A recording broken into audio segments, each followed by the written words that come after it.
Good morning, everyone. So excited to speak with you today. Thank you, Mary. So I'm Michelle Strickland. I'm the founder of Meliora Consulting, so local CPA firm. I've been doing taxes for 14 years, so that's what we're going to talk about today: is taxes and small businesses. Fun, taxes. Yeah, everyone's favorite topic, right? So this is just a little bit about me. We serve clients nationwide. I used to work in like the big accounting firms. I worked in house in corporate tax, so like bigger businesses like their format or something like that size, and then to take kind of what I've learned from being at those companies and then apply that to smaller businesses who don't have like an in-house tax department or a big budget to pay consultants. Okay, so this is a little bit about what we're going to talk about today. So like business formation, entity structure, and then how to pay yourself, and then lots of time for questions. Okay, so we're going to talk about just in general, like having a business. A lot of people are like, I don't know where to start. I don't know what I don't know. So that's what this presentation is going to give you, a little bit of the basics of like a foundation, where to start in terms of entity structure, just things that are kind of common items that I notice with working with small businesses that, you haven't done it before. It's like, how would you know? So, really fast. There are ways to pay yourself, and we'll talk about like compensation right through your business. It depends on the structure. There are options for how to pay yourself. A lot of just, I don't know what I can deduct and what is eligible to deduct, and making sure you have like the support to do that, because the better documentation you have, the better answer you're going to get, and then your accountant and your CPA will be very happy. And then the other one is making estimated payments. So when you own your business as an LLC, the business activity will all flow through to you, like on your personal return, and you owe taxes on that income, just like as if it was like a W-2, right? And you would owe taxes that way. The thing that kind of catches people off guard is that if you don't pay the estimated payments, which there's 4 quarters through the year, I always send reminders to clients, because the first one is April 15th, and that is just, you think, oh, I have to do my last year's tax return. There's also a first quarter payment, so it's kind of a double whammy. I usually do a catch up with clients in June, and by then I say, okay, let's get half of it in. If you didn't make the first quarter payment, that's fine. We'll just catch up. And then there's a third quarter in September, and then there's a fourth quarter due in January. So you have the hindsight of all 12 months, and then you can pay in January if you have enough income that you owe taxes. But that's the structure, is getting that on your calendar, getting those 4 quarters, because it will catch up with you. Like by the time April hits, you're like, oh my gosh, I didn't make my payments. And you don't want to take a whole chunk of cash out of your checking account right from your business, because not all of us are, most of us probably run lean. We don't have like 50,000 to just pay the IRS, in April. So that's just another thing I always catch people, and the IRS will impose a penalty if you like miss doing your estimated payment. So that's just like low hanging fruit. Like get that done, and then you'll save yourself cash on penalties down the road. Okay, so this slide is about business structure, and I'm sure a lot of people have heard about being an S corporation. It's a really popular topic like on TikTok, and the S corporation it's a separate business entity from yourself. So when you first start out, it's really common to be a sole proprietor or an LLC. If you are a sole proprietor, it goes on your Schedule C on your tax return. All that activity flows through like your personal return. If you are a one owner LLC, it's the same thing, same treatment. You just have like this liability shield as an LLC, but if you want that liability shield, you also have to treat it like a separate business. So separate checking account, separate credit card. If you can throw that into like Excel or QuickBooks or alternative to that, that's wonderful. The S corporation is like the next step, next layer. So instead of going onto your personal return, the S corporation files a separate tax return, and then the net activity will flow through yours through something called a K1. So you have like business tax return, K1, and that goes onto your personal tax return. The benefit of the S corporation is that you can pay yourself like an employee, like a W-2. And that's where the tax savings are. A lot of people say, "Oh, do an S corp because you save on tax savings," and everyone's like, "Yeah, let's do it." Like, but it's really good to model it out because it's a lot of work to like have an S corporation, right? You have to have separate financials, separate tax returns. So you have to pay for it. You have to do payroll. So you have to file your payroll returns, work through like a payroll provider like Gusto or local person. So there's a lot of like admin that kind of goes into that. So you have to, I always tell people like model it out and see if it makes sense. Because it's totally fine, being an LLC. It just depends on like your situation, right? And then if you start having employees, maybe jump to an S corporation because then you can incorporate that into your business. Yes. I Yeah. heard, and yes, I don't know where I heard this, but someone told me that if you go to an LLC, you get some kind of like it's savings on your tax. Is that true? Because I've heard yes That's and the no. S corporation. Okay. Yeah. Okay. The LLC, it's more of like a legal shield. It's treated the same way as a sole proprietor. So if you're like, oh crap, I don't have an LLC, it's okay. Okay. You can set up an LLC at any time. You go onto the Silver Flume, the Nevada Secretary of State website. If you have questions, reach out to me. I can help you with that. And there is no state income tax in Nevada, but they charge a lot for setting up an LLC, which will, and then when you like renew every year, and I'm like, gosh, this is really expensive. It's a lot. But there's no state income tax. So like on your personal return, you just file federal. If you go dabble into California, you might have the California return. Talk to me about that, please.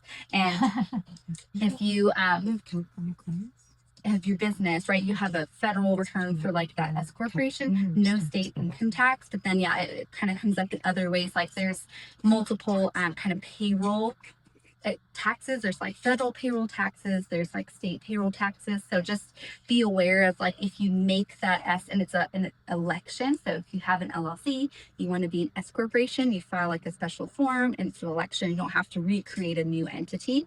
But there's more like kind of payroll taxes that are involved, and some quarterly filings. So definitely make sure like you are aware of all of those filings. And Gusto, I think, does not do like the Nevada, and they do the MDT. Yes, Okay. QuickBooks does not, but Gusto does. Perfect. And that's why I never recommend QuickBooks Online and I can promise you that you're gonna have more protections from Gusto than you will from QuickBooks Online payroll. Yeah, so you don't have to For like, payroll. if you don't have to like manually cut a check when you do payroll, and you have an option to pay yourself like once a week, once a month. We're working with a client doing that right now, setting her up with Gusto, and the benefit is like Gusto will connect you like whatever general ledger system you have. So you don't have to like manually type, I paid myself $1,000 this week. It will connect, which is very nice. And yes, that's really helpful to know that Gusto does the Nevada. It's called the MDT. It's so one weird thing that like majority of us in this room probably will file a $0 one, but it is a weird Nevada tax that most other states don't have. Hawaii has it as well. Oh, well, there I you go. just encountered that with a client who just bought a Hawaii franchise. Interesting. Yeah, so I encountered that as well. So every state kind of has weird tax rules. So Nevada has its own, interesting state rules. But if you kind of travel to other states, then please talk to your, accountant, bookkeeper, whoever, because things just pop up because 50 states are like 50 countries. They all have their own rules. Yeah. Oh, and then my rule of thumb for like, hey, should an S corporation work? Like, always talk to someone before you just like make the election. Is if you're hitting like maybe 75 to 100 in like gross revenue, or like net income 50 to 75, then that's enough to pay yourself payroll. It's enough to pay for a tax return, pay for an accountant. That's kind of my at that point. Okay, then we can model out and see if it makes sense. Right. So how to pay yourself. As an LLC, you can pay yourself. I mean, you get the whole income, right? Like through your personal return. But you can basically take a distribution or like a draw out of the business. You take cash out and you say, that's mine as an owner. And you can do that type of draw like as a sole proprietor, as an LLC, and then as S Corp, I mentioned the payroll. So you can treat yourself like an employee. And you can also do distributions through the S Corp as well. Does anyone have any questions about kind of how that works? It's a lot of information. Way to pay yourself. If you pay yourself as an employee, as an LLC, not as an S Corp, that's probably not a great way to do it because you're not getting tax savings, if that makes sense. I'm curious if you're paying, okay, so S Corp question. If your taxes are getting taken out, because now you're like payroll and you can, pay the taxes on that, are you still paying quarterly taxes? Yes. Okay, so you're Yes. doing both. You're doing both. So when you pay yourself as an S corporation, as an employee, you can elect how much withholding you have, right? So just like if you work for a company and you file, it's that W-4 and you say, okay, I want like no exemptions or all the exemptions, you can kind of toggle how much gets withheld. And that's like a personal preference. The more you withhold on your W-2 as an employee, the less you might owe as a quarterly estimated payment. And it's really just a personal preference. Like I have a client who I'm like, hey, you're making big estimated payments. Do you want to do more withholding on your W-2? He's like, no. Okay, that's fine. But the net income is what you're paying the estimated quarterly payments. Got it. So say you have a business and it's $100,000 of revenue and you pay yourself $50,000. So you have whatever withholding you want on the 50 and then the net 50, let's say there's no expenses, nothing else. So 100 minus your salary of 50, the net income is 50,000. You're paying estimated quarterly payments on that net income of 50,000 Through the Okay. business. through the business, yeah. But that will flow. But that's separate for your personal though. But the on net an S income corp. will flow through to your tax return. It goes on Schedule E through a K-1. So it's Okay. basically like I'm a owner or an investor in some business, and you get a K-1 as an owner or investor. Mhm. The employee part W-2 will go just like on your line 1 of your 1040, just like if you had a regular, corporate or business job with a Mhm. W-2. And I have like a template for doing like a projection if anyone's Cool. kind of curious for how that would look, because there's a lot of inputs. You don't always need all the inputs. You kind of need like just the big key parts, and you're like, I just need a number to make sure like I'm hitting the estimated quarterly payments. One more thing about that is the IRS has something called a safe harbor. So if you pay 110% of your tax liability from last year, so say your tax liability last year on your personal return was $20,000, take 110% of that, pay that in by January 15th, and you're okay. The IRS will say, okay, they did the minimum. We won't assess like a penalty if they, if they make way more income in the next year. But you want to model that out because you still don't want to pay a whole bunch in April, right? If you made more money, but that safe harbor is like, okay, I'm good. I did everything I should do. And then anything else, if you do like an additional analysis, that's where the estimated quarterly payments will come in. So you have two options. You can do the safe harbor, calculate it out just last year, right? 110%, divide by 4, pay that in. No extra headache needed. Or you can do the more analysis if you have like just different activities every year and you're like, I don't know where I'm at and I'm worried that I don't, that I'm not paying in enough.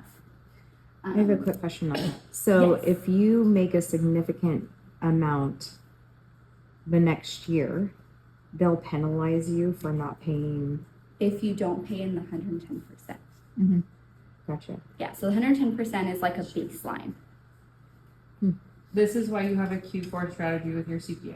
Yes. Yeah. So by January 15th, you do that 110%. You're like, okay, whatever else happens, that's what we get to April 15th, and then we'll figure it out from there. But that's like when accountants talk about doing like year-end planning. That's one of the components is to make sure you don't owe $400 for like not paying enough by fourth quarter. So. And then another quick question on the LLC.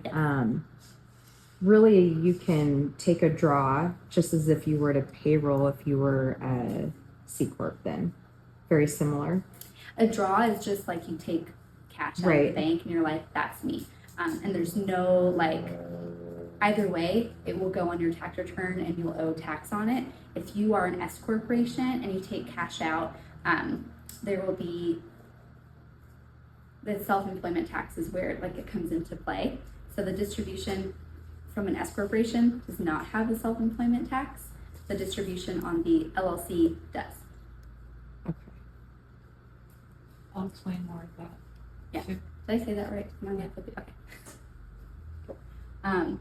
And one more component of the W-2 is when you have enough income and you want to save for retirement and you want to contribute to, like, there's a variety of plans, and you can talk to an accountant or financial advisor, lots of options as an owner for like retirement planning. Your W-2, you can take a portion and save that for retirement as that contribution as well. So that's another benefit of kind of that S corporation, paying yourself as an employee structure. You can still always save for retirement as an LLC. It just, the S corporation has more options. There's simples and 401ks, and there's a whole multitude of options. And the benefit is that it also reduces the taxable income for the business. So if you're looking for more deductions, retirement contributions is like a very easy option. Sorry, one more thing. And for retirement contributions, if you're like, April 14th and kind of make all these decisions, you don't have to make all the decisions by April 14th. If you file an extension for your tax return, it is totally okay. Do not feel bad that you need to file an extension. Just does not extend paying the taxes. Yeah. It extends the filing.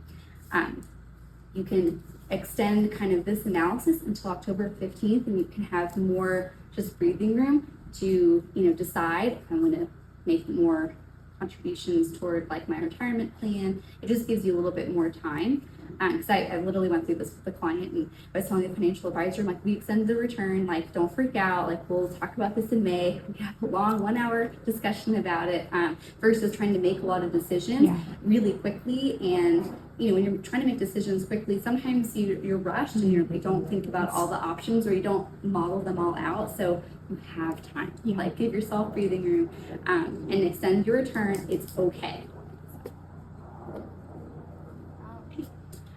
Okay, so I wanted to give you guys some homework. The first one is, what is your structure? Like, what are you? Are you a sole proprietor? Are you an LLC? Are you an S corp? Because some people have maybe their accountant made an S election and they didn't realize. And just understand why. And if you are working with someone, and reach out to them and say, hey, like, what am I? How did I file? If you aren't sure, you can go to your last year's tax return, look at your Schedule C, and if you are a sole proprietor or an LLC, it will be on your Schedule C. Okay, second, just please start tracking like all of your business expenses separately from your personal. It's really, really common. It's like, don't feel bad. It's really common, like in the first, I would say like 1 to 3 years, when you're first getting set up and you're trying to separate everything out. Maybe you aren't eligible for a business credit card until you have established some activity, revenue for a couple of years. So just get on top of that and separate it out. The better numbers you have, the more accurate, the better planning, like your bookkeeper, your accountant, your CPA can do for you. So it will help you in the long run. You can use Excel, like QuickBooks, Xero. There's like so many out there. Just reach out to probably Kayla, who will have some suggestions. So don't feel like boxed in, but just start. And it will help you multitudes. You can see how you're tracking your revenue, tracking your expenses. Kind of once you see it all as like one big picture, then you can do those estimated payments and then do the evaluation for, should I be an S corporation? Okay, third piece of homework is the S corp. Maybe talk about that with your accountant, bookkeeper, or CPA, whoever your advisor is. Just have the conversation like, does it make sense? Should I do it? Should I not? Just more educational for yourself. And it's definitely fine to be an LLC and make the election, and you can be the only owner. That's totally okay. You don't need like multiple people. And if you do have an employee, that's a great option, because then you can offer more benefits to employees down the road. I'm sure most people are like solo owners, but if you have any like 1099 or like contractors, it's an expense for both sides, for your LLC and your S corporation business. But it's just more visibility, and hopefully give you a little bit more confidence in like what's going on with the business, what's going on with my numbers. So just trying to give you guys like a boost and a little bit of a foundation. I have a quick question. So how do I even articulate this? This year, my story resonated with made more than I thought towards the end of the year, which is a great problem to have, but then you're paying on the back end. So I'm just curious, generally, would you suggest overpaying for your quarterly if you're in the back of your mind thinking like, oh, I could possibly pick up a couple clients towards the end of the year and it's going to bump my what I'm just net bringing in? Or would you say keep to what you're supposed to pay quarterly and maybe have some change on the side that you can help pay if you didn't pay enough? So I would suggest going to last year, June, the 110% safe harbor, divide that by 4 as like a minimum. Mhm. And then maybe like June 15th, and then in December, reevaluate and see, do I owe more because I netted more income and got more clients than I expected, versus like overpaying because you're losing out on, maybe you can put that cash that you Sure. save into like a money market fund, Okay. earn like 2-3% of interest, right, for 6 months, versus, sending it out to the IRS and then getting a refund later, which you're losing out on the cash from that. When you get a refund, what that is you literally gave the government a 0% loan on your money. So instead of paying the government, your extra money should be in a high yield savings account, Yes. money market account, where your money is making money for you, Okay. for just sitting there rather than making money with the government. Yeah. You're better putting it in a high yield savings account and paying possibly a little bit of penalty Mhm. because you paid 90% of what you owe. Yeah. Basically. If you do the 110%, you won't have a Yeah. penalty unless you're like leaps and bounds and like, way higher, but that's not going to happen like in our type of situation. It's more like bigger businesses who Sure. got really lazy and didn't do the estimated payment. Okay. If you just do the like 4 quarters, maybe throw that into a separate account that's like money market, just something that earns a little interest, and then just have it like, auto pay out, or, Mhm. put a reminder for yourself, or have an accountant Yeah. setting the reminder. But yeah, I think that'd be a better option, so you're just not paying out extra than you don't need to. Yeah. I always tell people you want a 0 refund, a 0 payment at the end of your tax return. That's like you got the best answer, right? You didn't overpay, you didn't underpay. Yeah. And what she means by the 110%. So let's say last year you filed your taxes, you owed $1,000. So that means next year the government is going to assume you're going to owe $1,000. Okay. So we're going to multiply that by 110%. So that's $1,100, and we're going to divide it by 4 to make our estimated payments. Because again, the government is assuming that we're going to do the exact same thing next year, and if we pay 110%, then we're not going to have any penalties for underpaying either. So we divide that $11100 or $1,100, divide that by 4, that's $275 would be your estimated payments that you're going to pay this year, assuming that you're going to owe the exact same thing next year. Okay. And that kind of washes out any penalty. So maybe you were to owe actually 1,500, Yes. And then but there's no only owe penalty because you did at $300 least the extra. 110%. Or $400. But no, But no no penalty, penalties. Exactly. which could be the money that you make in your high yield, Mhm. which would cover that because the money's making it working itself. I do appreciate though your comment, and like you also reassuring it's so good to have those meetings once a year so you can literally, because like I don't know if anyone else, like my eyes are glazing over and then I'm like lock in, this is important, right?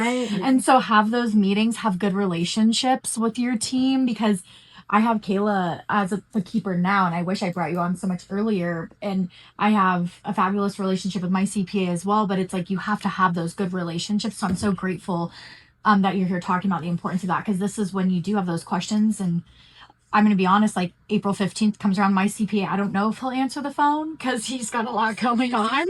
And so you're like, I need to have these conversations. So thanks for saying that. Yeah, I do my conversations June, before the second quarter, and then in December for year end before the fourth quarter. So that's kind of like my timing. And if they like, hey, they're like really busy, they don't get my information to me, I do the 4 quarters 110% and say, hey, just at least pay this by June 15th, and then we can talk after, and we can always readjust. Yeah, just so we cover our bases, and I want to make sure like all my business owners are in a good spot, Mhm. right? If they have an underpayment penalty, that means I did something wrong. Mhm.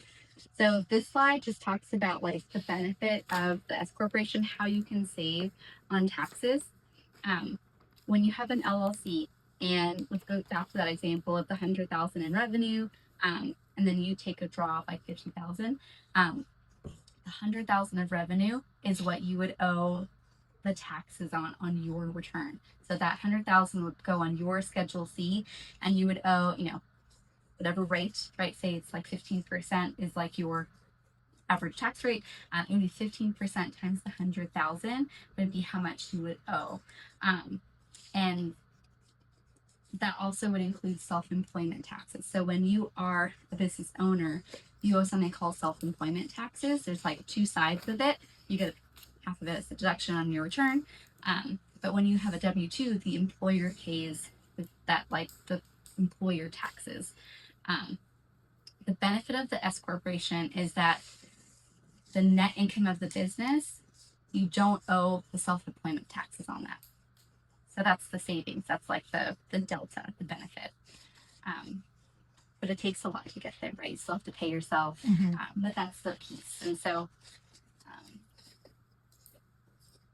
I need like a number example next time I do this. Mhm. So if you're not making like 50,000 per year with your business, would having an S corp just not be like beneficial then to you guys? It's going to be expensive because you have to file quarterly payroll taxes and a quarterly Oh, payroll okay. return, Okay. and an annual payroll return, which you'd all do through like the payroll provider. Okay. And then you would owe like an S corporation tax return. There's typically no taxes on an S corporation tax return. It's called like a flow through. It's like an informational, hey, this is the business activity, and then we're gonna kick the taxes to the owner through that K1. It's like a little schedule and a form that says so and so owns it. Here's all income from the business.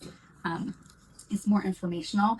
But yeah, if you're at 50 or like less than 50, just make it simple for yourself and like do the LLC, just grow your business, learn, do the track your expenses, track your income, keep it separate. Like I think those are more important than like, doing this like the fancy structure.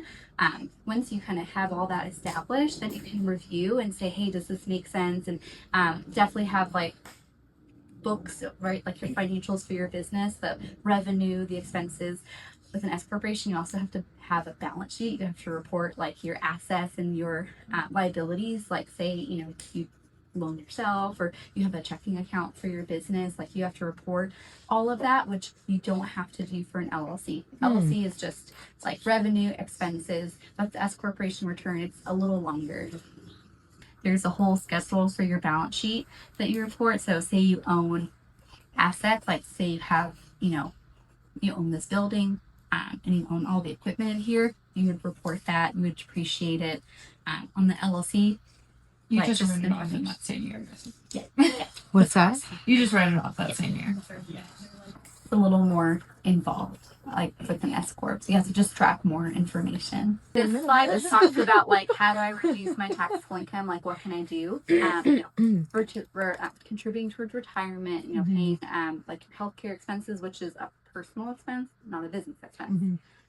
With an LLC, Yeah. can you still like contribute to a retirement fund with Yes, that? yes, And like please do. what kind of retirement funds can you contribute to with an LLC? You can do an IRA. There's a bunch of different IRA. There's like self-employed IRA. It's called the SEP. Mhm. When you start getting to like big money, you can do the solo 401k because there's like even more. You can save more income for the future. It's called deferring income. The solo 401k is great, but yeah, an IRA is a wonderful option, and you can do a Roth IRA, Mhm. which and does everyone understand the difference between Roth and traditional? I can totally talk about it. Okay. So for Roth IRA, you're going to pay the tax on the income before it goes into the like retirement account. The benefit is it grows tax free, and then when you take it out, you don't owe taxes when it comes out. The reverse happens with the like they call it the traditional IRA. Is that you don't owe tax when you contribute, so you get a deduction in the current year when you contribute to that traditional IRA. So you can contribute up to like $6,000 a year to an IRA, and you can take a deduction on your personal return for the traditional IRA. But then when you take money out when you're like 59 and a half and above, you owe tax on whatever that distribution is. So it's And that's at the tax rate at that time you take it out. tax rate at the time. Exactly. So, if tax rates go up, you would owe whatever the tax rate would be at that time. And also whatever your personal situation is at that time, depending on, what your profile looks like. And it's a lot of like guesstimating of like what things look like. The Roth is a great option because you don't have to worry about like what my tax situation will be down the road. And it's not like not missing out on like a huge deduction. It's just really good to not have to worry about with the traditionals. You potentially could have like forced distributions. So like even if you don't want to take money out, you have to once you hit like 70 or 73. The bills keep changing. But you have to take money out and you have to pay taxes. And if you have to take money out, it might bump you up into a different bracket, which my father-in-law is experiencing that right now. I was gonna say we're all gonna be very wealthy later on. So. Exactly. Yeah. So maybe pay the taxes now when you're in like a lower And taxes are tax fairly bracket. low for the most part, right? Hmm? Taxes are fairly low for the most part, right? It depends on like if you're what bracket you're in. Okay. Yeah, if you're in like a lower bracket, like do it, right? Because I think people find that they're not in as low of a bracket when they retire because they have Social Security, there's some distributions out of whatever plans. Maybe they inherited an IRA. If you inherit like a retirement account from a family member, you have a 10-year window. You have to take the money out. Oh. So that's also like another factor. So kind of save yourself some headache if you do the Roth, unless you're in like big whammy 37% tax bracket, and we can talk about that. Yes, Natalie. Okay, yeah, I remembered my question. So this goes back to the LLC thing. Yeah. I think some of us have liability insurance through other sources. Like we have the accredited skincare professionals or estheticians. So I have liability insurance through that. Would it still benefit me to have an LLC? I'm a sole proprietor.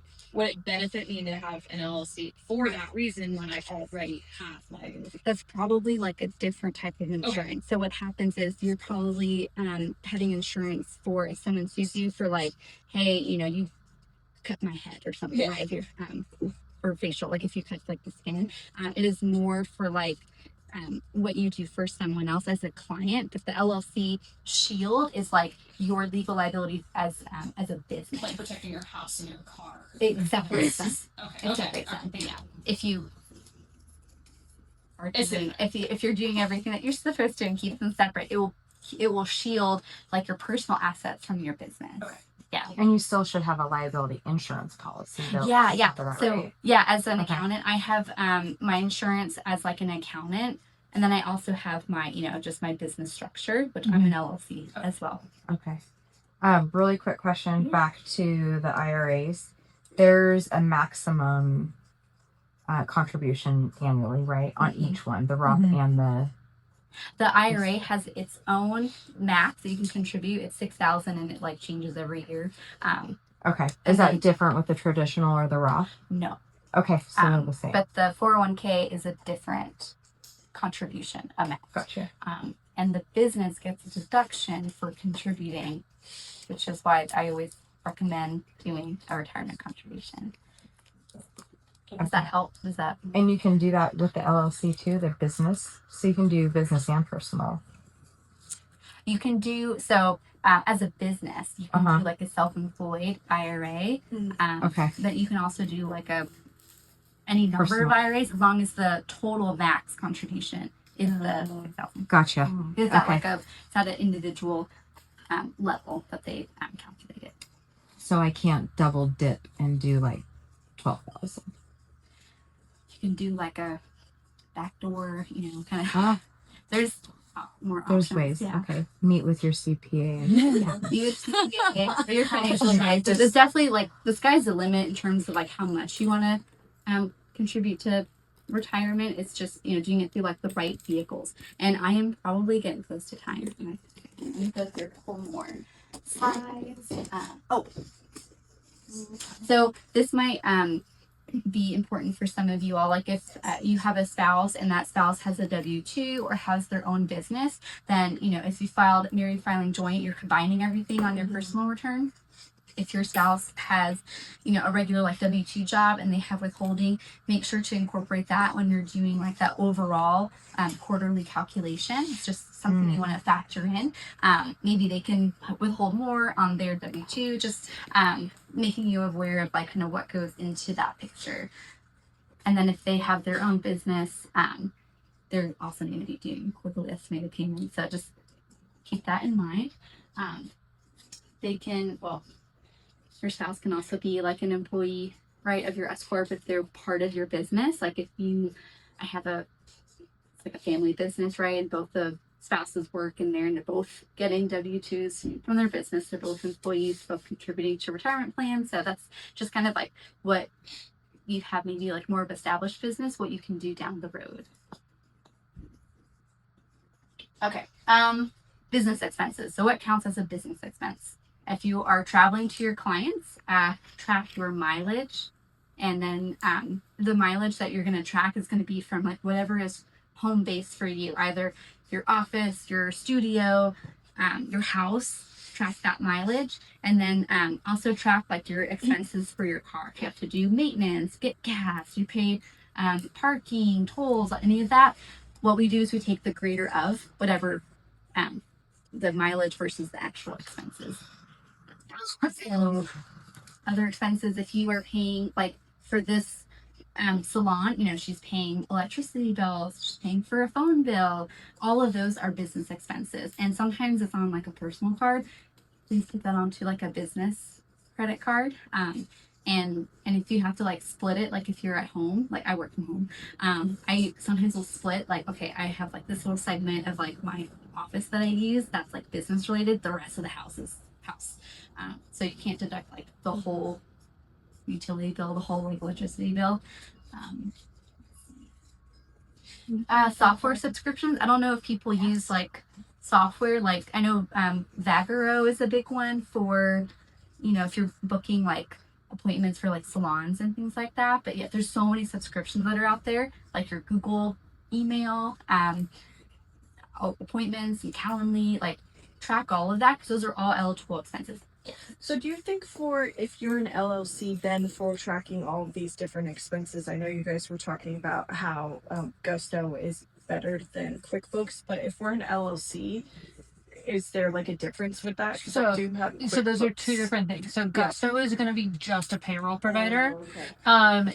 It does have like some expense tracking now, but it's not good enough. Okay. While QuickBooks is going to be more of like your expense tracking. Okay. And your softwares. One is by paying annually every single year. So like so QuickBooks, for instance, you can go to the top, you know, corner, and you can go to subscriptions and billing, and you can switch to annual, and you'll save like $100 a year. Same thing with Vagaro. If you have Vagaro, you can switch to annual billing. Heck, even Claude and ChatGPT and all of those, switch to annual billing. You'll save money every single year. But you do, a lot of the times you have to call wherever you're paying to, and you can get discounts. So like every year when my AT&T bill goes out, for instance, I call them and I say, hey, are there any deals going on for new client or new customers right now? Can I get the same one? And they usually will. Last year there didn't happen to be, but like this year we're moving, and so I'm actually getting like the new customer deal because like that's happening right now. So sometimes you just have to call, because if they offer it to anybody, whether you be new or old, they have to offer it to you too. Yeah. Really? I found that. It's cool. Tracking. That's the advocacy for Yes. yourself. Yeah, and so like, and that's the other thing that you have to, the cost analysis too, though, of being a business owner. Does it make sense for you to spend an hour or two on the phone that you could be doing nails or hair or training, or I don't know what all of you do yet, that you could be making $100 an hour versus saving $100 for the year? Does that make sense for you? Or does it just make sense of like, can I just switch to annual billing online and it take me 5 minutes? So that's like the other part that you just have to like play into that factor. And it's the same thing that when we all get shiny object syndrome of like different softwares is what I like to call it. Of like, okay, and I know, and so I'll talk about this on here. I'm guilty. Yeah. Yeah. My husband is a gym owner, so we own Caldwell Training up in Galena on Wedge. And so like just again this year we've been in business for the gym for 7 years now, and we've switched softwares, MindBody, Vigaro, Trainerize, the whole shebang 4 times now. And literally all of those we've been on, and we've also been on Moments, and now we're on what are we on now? We're on a whole nother one. So like of 7 years we've switched softwares 5 different times. And so again, it goes back to what makes the most sense for you and for your clients, and like, does switching and all of this headache end up making the cost analysis of like, is my time better spent doing what I do to make $500 an hour versus doing a $20 an hour task too, or hiring somebody else to do that. Thank you. Yeah, I have an example for that. So I have a tax software that I use. It's like my practice management software. So like if you were a client, you go in my portal, you can chat with me, upload all of your documents, and that's like, it's an app like for clients. And if I were to switch, that is a pain in the ass, right? That is like paying for you, paying for me. And whatever that fee is, I mean, I just pay it because everyone's used to using it. But I do the full year billing for myself, and I have like a admin, and so I pay for the 2 of us. So be aware of like per user fees. Make sure it's like on the same email, because we signed up for Disney Plus on 2 different emails at home, and it's driving me crazy. I don't know. I had a call and I was like, my credit card's on fraud because I don't know where this Disney Plus is coming from. That's on the personal side, but still, it probably comes up on business too. You might have more than one email. So keep track of like your subscriptions. Like it's great to have the business expense. If you don't need it, if you're paying for like 2 licenses, you might not need the 2 licenses. Other expenses are meals. So if you are like meeting with like a business partner, that's a like deductible like meal expense. If it's like just you, not deductible. But keep track of it. So always go to lunch with someone and talk business. And document it. Yeah, I went to lunch with so and so on this date. Yeah. You want to do lunch? Yeah. And then in general, like these business expenses are the same if you're a sole proprietor, an LLC, or an S corp. So track them all. Document. What about travel and meals? If you're traveling, like if you're going to like a conference, yes. Or like an event that's like you're paid for. If you get reimbursed from your client, that's different. Okay. Because if you don't, okay, yeah, but then that's like a traveling expense. Like that would be a different bucket. Okay. If you are traveling for a client, like say you're going, to like a wedding venue, track the mileage for that. So, Or good. So just to clarify, we can track mileage to our studio. yes. If your home base is your studio, you would track mileage from your studio. And if you go to like a client, you would say studio to client. If it's 10 miles, that's mileage. Okay. But if you're not like from home to Right. studio. Right. Yeah. If you're like home base is your studio, like this would be the home base like for Kelly. But if you were to go to like, do weddings and you have to go travel to Truckee, and that would be mileage like from here to Truckee. Really quick, back to the traveling expenses. If you're doing a business trip, you're saying the meals from that trip can be a tax write-off because you're doing a business because this trip. is for a trip. Yeah. So if you have any like business license, like education you have to do, if you're doing like a conference for education, track, right, definitely Like I'm leaving document for it. Costa Rica in like 2 weeks. And I'll actually be meeting with a cleft patient. She's not my patient, but it's to expand the knowledge Yeah. and everything like that. So will I be that's able like the to? business expense. Yeah. Exactly. If you were going, like, you're going to go hang out on the beach for a day, not doing any business, then you want to document, like, how many days were business related, how many days were non-business, right? Were personal. So you take a percentage of that. The IRS will look at stuff like if it's an anomaly or if it's like a really big spike and, hey, they spent like $10,000 in meals this year, but they spent $2,000 in the last 3 years. Why? And if you have the support already built in, if you have it documented in your QuickBooks, hey, I was doing a lot of networking, I was growing, I was meeting with all of my business partners, Mhm. that is acceptable, right? It's just having the Right. documentation and support behind it if someone were to ask the question. The key Okay. to a business trip that is you have to have the record of you planning business for that trip before it happens. Like you can't just be like on a trip like in Costa Rica and then you just happen to into a cleft patient and then it be a business write off. It has to be like, no, I'm planning on going to Costa Rica because there's this cleft patient and you have to have that proof basically. Thank you. Do we have any other questions? Because there's like, I know it's a gray area, but like the better documentation, you'll get a better answer. That better answer is in more deduction. I didn't cut that one. I talked about this. Please save your receipts. You know, if there's lots of apps out there that you can just like take a picture of the receipt and you can like upload it, and you can use AI, ChatGPT to just like pick up all your like paper expenses, but that will be very helpful for Kayla and myself. If you aren't saving the receipts, the IRS will be like, it doesn't exist. We don't like, you can't deduct it. So that's the reason why we always say save your receipts. Basically says, I'm taking this deduction and I have the reason why. Knock on wood, if you were ever to be audited and you do actually have all of your receipts, you literally print out all of those receipts, you overwhelm the IRS agent, and they're like, oh, okay, you have your receipts, you're fine. Literally, that's how it goes because they don't care enough. But if you don't have receipts and you only have bank statements, then they will fine tooth comb you. So just hang on to receipts. Mm-hmm. Yeah, and you just like, you know, screenshot, like upload them into, save them to QuickBooks. Google Drive, Google Drive. you know? Yeah. They have the scan feature now. Yeah, That's yeah. awesome. Oh, really? Like Yeah, that's you can scan from your phone. Nugget. Yeah. Thanks for the nugget. And I don't remember. There's like some credit cards. They'll also give you like a credit if you pay for like ChatGPT or something. So if you're paying for it like on a personal card, maybe do it on your business credit card, and you can deduct whatever the monthly amount is, 10 to 50 a month. So just more things to kind of be aware of God, and, there's so many. and strategic. All right, audit triggers. Okay. There's several audit triggers. One of them is like the home office deduction. They have what called the safe harbor, is you take your square footage times whatever rate. That's your home office deduction. If you're taking like thousands of dollars as home office deduction, it will get flagged and the IRS will say this is not reasonable. So I always tell people like, don't play games with that one. Just take the safe harbor. It's not gonna like make or break your return.